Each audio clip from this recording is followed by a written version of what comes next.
Miss হবে না আপনার পছন্দের টিভি শো। দেখুন জি5 অ্যাপে একদম ফ্রি। এই ভর্তিতে পুকুরনা সেদিন ঠিক কথাই বলেছিল। তোমার গা থেকে কি মিষ্টি গন্ধ বেরোচ্ছে। তুমি কি স্নান করে এসেছো? শাড়িটাও পরিবর্তন করোনি? তো শয়তান উচিত।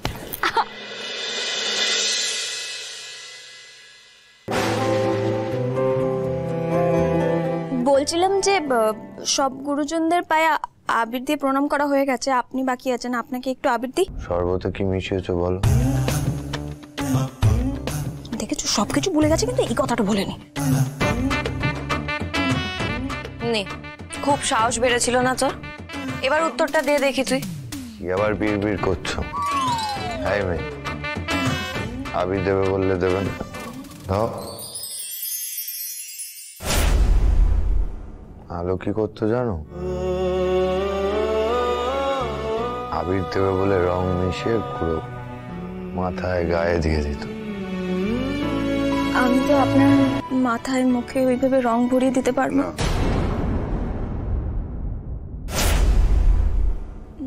বলছিলাম এমনিতেও পারবো না, কেননা আপনার তো গলায় ব্যথা। আমি যদি এখন মাথায় রং দিই তাহলে আপনার গলায় রং চলে যাবে, আর এতে আপনার কষ্ট হবে। এই বাজে কথা বলবে না। আমার কষ্ট হলে তোমার কি?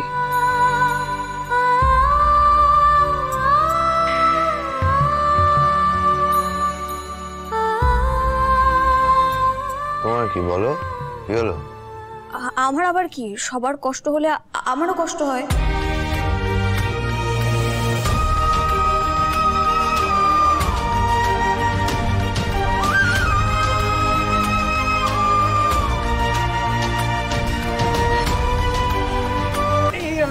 রাধা দাঁড়াও দাঁড়াও, কোথায় যাচ্ছ বোন আমার? দাদা ভাই, রাধা তোমাকে আবির দিল, তুমি রাধাকে আবির দেবে না? না না না, ভালো করে আবির দিয়ে আবির মাখিয়ে শোধবোধ করে দাও। ও তোমার পায়ে আবির দিয়েছে, তুমি ওর গালে মাথায় আবির দিয়ে ভরিয়ে দাও। না না না না না না, এসো এসো বোন আমার, এসো না দাদা ভাই, আবিরটা মাখিয়ে দাও।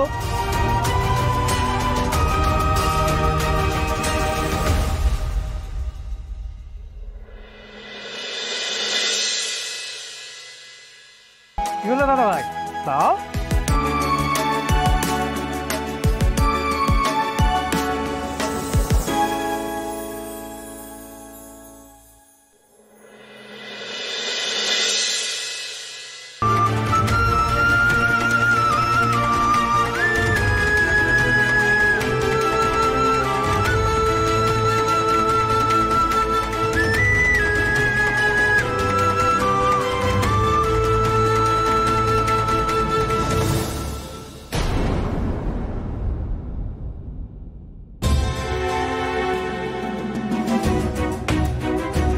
আমার সব রং তুমি রাধাকে দিয়েছিলে আদি। বাবা দাদা ভাই, আবির দেবে না করে দিলে তো দিলে, একবারে লাল আবির দিয়ে ভরিয়ে দিলে।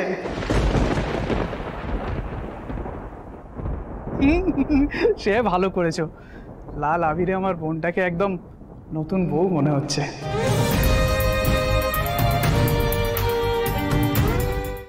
জি5 ডাউনলোড করুন আর সব এপিসোড দেখুন একদম ফ্রি।